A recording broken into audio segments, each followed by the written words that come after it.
Beach. Hi, Sue. Hi, Anuj. As a PR gal up here, I was like, be sure there's Gatorade up on stage. Thank you so much for being here to talk about this very important conversation about playing the long game. We've made it to day 4 of Sport Beach. Every single person here is playing the long game. Yeah, excited to get into the science of sports nutrition, talk about how that's powering people both on and off the court, on and off the field. But before we get into this, Anuj, you have kept thousands of people hydrated in the south of France. So thank you so much. I know this is my 3rd Sport Beach. I think it's your 3rd Sport Beach too. And this used to be like rosé all day, and now it's Gatorade all day. So thank you. We want to get into it and talk about the evolution of sports. Starting with you, Anuj. Gatorade is the OG of sports marketing. Iconic advertising, really emotional storytelling, the biggest athletes, the best teams locally, globally. Over the course of your 60-year history, we've seen sports dramatically change. How is Gatorade keeping up with that and servicing your consumers?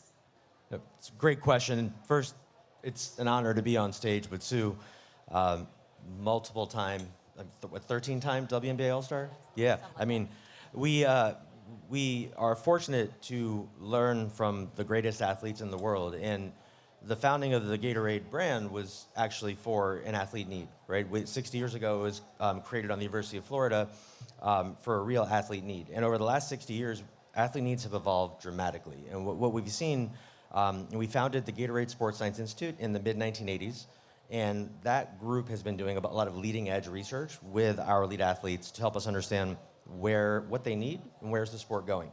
And since that time, we've actually innovated within the portfolio in a really meaningful way. We've learned that athletes like Sue have unique energy needs before their activity. They have unique hydration needs, and they have unique recovery needs in protein and other spaces. And for us, we are in service of athletes and innovating for athletes, and that's where we've taken the brand from then to now with a much broader portfolio, and we're really excited about what's next. Yeah, so you're always talking to athletes to help inform innovation?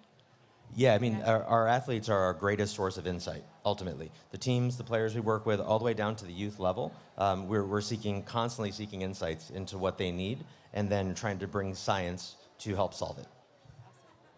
Awesome. Okay, Sue, congratulations, because you were just inducted into the Women's NBA Hall of Fame. Thank you. And now you're playing a different kind of game, and you're fueling others with everything else you've got going on, your podcast, Together, you've got a million things. How, now that you've evolved, how is Sue Bird taking care of Sue Bird when it comes to hydration and wellness? Yeah, it's actually not that much different from when I was an athlete. It's like divided by 5. I'm not nearly as disciplined or intense around like what I'm putting in my body. I'm a little more loose, I'm enjoying a little more, but this wasn't just something I did to stay, at the top of my game. This became my actual lifestyle. I feel good, and it's like anything. Once you start feeling good, once you understand what that means, what it means for you specifically, it's not something you want to let go of. I still work out regularly, for the most part, in my nutrition, my hydration, although it's funny, and I'm not just saying this because we're up here. I'm actually not a water drinker. I don't really drink a lot of water. Even in games, I would always get a cup of water, a cup of Gatorade, and that was like my back and forth of it. So I know that about myself. I have to really make sure I'm getting the hydration in. But this isn't anything that I just like left in my basketball career. It's truly my lifestyle. I think it's important to be more proactive about hydration versus reactive, just when you're sort of need a fix. Awesome. I'm going to change the conversation, talk about partnerships. Anuj, Gatorade has been doing phenomenal job. I think you guys are like the gold standard when it comes to that. And you've been really relentless in prioritizing how to build up athletes. How is that legacy of partnerships helping you move forward? Is that guiding how you reach new folks? Yeah, when we think about athlete and team partnerships, we don't think about it as a sponsorship. we ultimately think about it as a mutually beneficial engagement where we're building each other's brands and where we're helping to fuel each other. We seek to deliver unique solutions for each athlete, and then they help us with insights about what can we do to evolve and create new outcomes. Most recently, over the last 10 years, we had a very deep partnership with FC Barcelona in Spain, and one of their challenges was they really wanted to better hydrate and create better nutrition solutions for their athletes, and so we embedded scientists with them over the course of a 4-year period, and what we learned was crazy. We learned that each individual's sweat outcome was unique. So Sue's sweat outcome was unique from another person on her team, but nobody knew that, and we started to create personalized formulas for each individual in that moment, and it never would have happened if we didn't have a mutually beneficial partnership in total. Yeah. And these athletes have such a big, huge team behind them, nutritionists, coaches, trainers. How do they fit into, who Gatorade is trying to connect with as well? Yeah, I mean, you guys all know this better than I do. In today's world, consumers, athletes, they don't want to hear from brands. They want to hear from people like Sue. And for us, we seek to bring on individuals and teams and partners that can storytell with us, that can help evangelize the message of proper nutrition, hydration for the youth generation. And as we move forward, that is the way of the future. You're gonna see a whole lot more of trusted voices talking about what athletes need for the future, and we're very fortunate to have a wonderful roster to work with. Yeah. So we were just talking backstage in the green room where there's AC. And question for you, Sue. When a company approaches you about a partnership, what about that partnership is going to make it feel authentic to you? And it sounds like, you're doing so much. It's not just about a sports sponsorship for you, but feels like a lot of other people, given your new role and what you're going after, you're attracting a lot of different companies your way. Yeah, I think first and foremost, and this hasn't changed, you want to be aligned from a values perspective. You want to, if it's a specific product, I want it to be something I believe in, I use. We talk about authenticity all the time. I do think it's the most important part. No one's gonna connect to it if it's not real. But on top of that, what I'm really learning in my retirement as I take on these new roles and I have a little bit of a different partnership within these partnerships is I want to get in the weeds. I want to be part of the collaboration, part of the creative. I really enjoy the creative part. So, if we have a brand that comes on to the podcast and we're trying to, create a message that we feel good about, that we know people will connect with and resonate with, like we want to be a part of coming up with, like a tagline or something that really resonates with us. And I really enjoy that creative part. I hope everybody heard that. Awesome. Staying with you, but I want to switch the conversation over to progress in women's sports. And you've been, so instrumental in really championing that. And I thank you personally because I have a 13-year-old daughter, Paloma. And we were asking her, what do you want for Christmas? And she's like, I just want Liberty tickets. I want season passes to see Liberty game all the time. So we gave her that. And now every time we go, we buy her a ton of merch. And it feels so good. And it continues to be on fire because of people like you leading the way. What excites you about how brands are stepping up to support women's sports, but also I know we have a lot more to go. Can you talk to us about the gaps that still need to be made? Yeah, all the gaps are still there. Yeah. So everything we've ever talked about, whether it's the pay gap, specifically to, women's sports in general, but the WNBA for sure, there was a gap in media coverage. There's been a gap in corporate sponsorship. So it still exists, but I think in the media coverage, like 4 years ago, I think we were only getting 4% of that pie. And now we're up to, I want to say it's close to 20. So obviously, still a ways to go, but we're doing great. Keep on going. We're doing great. I think what I'm loving about what I'm seeing in women's sports and how brands are stepping into this space, and it's something we talked about backstage, it's something you just mentioned, Anuj, it's like, it has to be catered to the individual, and I think for women's sports, it has to be catered for women. A lot of, different studies in health and wellness. Even when it comes to assessing a league and its growth, it's based on metrics that we've learned from men. Right? Health and wellness, it's based on studies we've done on men. And so what's really wonderful, and this is, people ask me all the time if I wish I could still play. The answer is no. But if I was 21, absolutely. I can only imagine like what machine I could have become had I didn't hire a nutritionist until I was 33 or 4, and she was actually on the kind of the cutting edge of studying women. And I'm like, imagine I had that, right? The nutrition meant for a woman, and then ... meant for me at, 15, 21, 28. What could have been? What could have been? I'm gonna manifest a hydration product just for women based on research with you. Awesome. So speaking of that, let's move over to product and innovation. And that, Anuj, that's your role at Gatorade. And it's so much more than a beverage. Obviously, you're fueling and helping people get to their peak performance. And your portfolio is sick. You always seem to be one step ahead. And Gatorade now comes in so many different forms that you could have done, like somebody imagined it and you're like, okay, great. It feels like Willy Wonka. Talk to us about what are the new things that you guys are bringing to the market and what inspired that, whether it's athletes or AI. Can you talk to us a little bit about that? Yeah, for sure. Well, one, we just dropped a Shirley Temple Gatorade with Paige Beckers, I think yesterday in the US. Check it out. It was really cool, really fun. And we got more of that coming. Athlete Insight, Paige Beckers loves Shirley Temple. That was the insight. So as it relates to what Sue was just saying, I mean, we were just talking about this. There is a very large gap in the research that's been done for elite female athletes versus male athletes. And a lot of the nutrition outcomes and products have been made with the studies of men in mind. And it's actually something that we're very strongly committed to helping to orient around and fix through the Gatorade Sports Science Institute. And so we're very excited about the next 60 years of the brand, the next 3 to 5 years of the brand, where we are doing much deeper research, and we're finding very unique differences in how men and women burn fuel, especially how men and women are showing up for activity from a glycogen level standpoint. And as we think about the future, a big insight we've learned is that over 60% of people show up for their activity dehydrated. Now, most of you are dehydrated here, but 60%, that's crazy. But nobody knows. And we also know that a lot of them are showing up without the right glycogen and energy levels. Again, nobody knows. But in the next 1 to 2 years, all of us are going to know.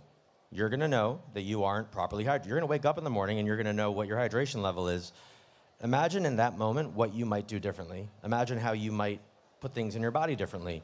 And for Gatorade, we are very proactively building the appropriate strategic insights, the scientific outcomes to interpret the data, and then give you what you will need in that moment, as well as broadening the portfolio.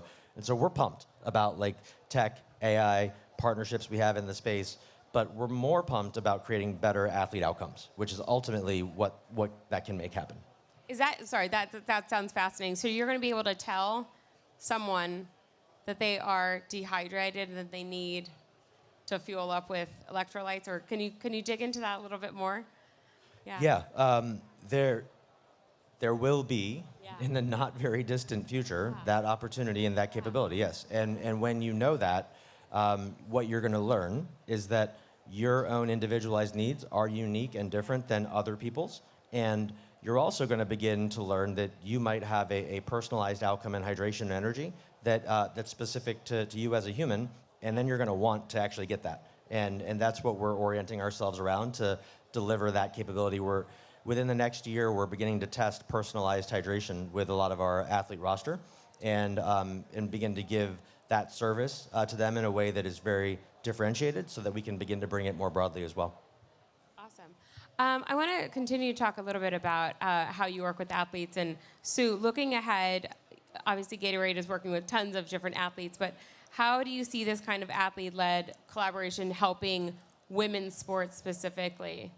I mean, everything impacts the next thing, right? So if the players are at the peak of their performance, the product's great, you can sell it better, you can tell the stories more, so on and so forth. So that's always going to help the business boom. What I love about what Anuj is saying is what I learned as an athlete, it's all these marginal gains. Yeah. It feels like you might see an elite professional athlete and think, wow, like they're 100 years ahead of me, or maybe it's an athlete to an athlete, like this athlete is so much better. It's these like 1% things across the board. So if you can get your energy up by like 1% better, that leads to better performance. And that's always, especially towards the end of my career, I played into my 40s. I just had to find these anywhere I could like steal a percentage point, I was gonna do it. And so as the innovation continues and it impacts the athletes in those ways, you're gonna see a Paige Beckers, who's already amazing, get this much better. But this much is actually this much. Yeah. There's a book, Atomic Habits, and that's basically the premise is every single day, just get 1% better. Could be an interesting partnership. Do you have any advice, Sue, for Anuj in what he's doing and how he's innovating? No, I love that you're working hands-on with the athletes. They're the ones that are going to have the insight, the information into, obviously, the sport, but like themselves. Like, I knew how I was feeling every day. I'm the one that can give that honest answer, that honest feedback that allows you probably to do your job best. I do have an idea I want to tell you backstage, though, a little tease. Awesome. So I just have some fun rapid-fire questions for you guys. Favorite flavor of Gatorade? Lime cucumber. We were talking about it backstage. Yes. Not available in France. I apologize, but it's amazing. I can't wait to try it. It's delicious. I'm from South Texas, and it is wildly available all over the place. Everybody drinks it, and it's a huge deal. So yeah, brilliant that you did that, especially for these like niche communities that just become so loyal. So you're like, wait a minute, I grew up drinking lime and cucumber, and I put lime and cucumber on all my food too. So brilliant. Go ahead. Okay. I would say if I had to answer my 12-year-old self, would say red. Red. Fruit punch. Does that excite you? Does that annoy you when people just call it by the color? We're working on that, Yeah, but I have a okay. follow-on for Sue. What flavors should we have created for your 12-year-old self? Man, I actually really enjoyed, I don't usually say this because people give me crap, I loved Citrus Cooler. I know, I think I'm like one of the very few. Can we get some Citrus Cooler back? We'll talk about that one backstage, too. Okay. Oh no. Okay, you guys work out quite a bit. What's your go-to hype song that gets you ready? Or what are you listening to while you're working out? Mine has to be Kendrick. I'm gonna go with Squabble Up. That's what I've been listening to most recently. All right. Yeah. I'm anything Jay-Z. Usually I can just go top to bottom on the Black Album. Fantastic. Brian Linder were here, he'd say Eminem. Okay. Want to know your thoughts on this. Cold plunge. Necessary or overrated for recovery rituals? Big debate. I'll say whatever Sue says.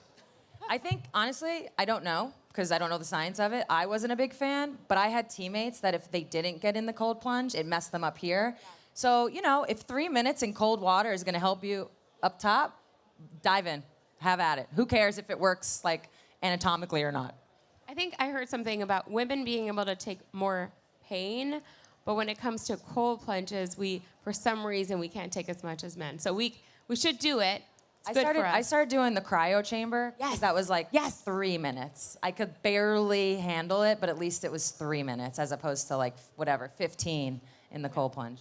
All right, keeping you all curious on the field or on the court, what sport do you want to pick up that you haven't tried in this year?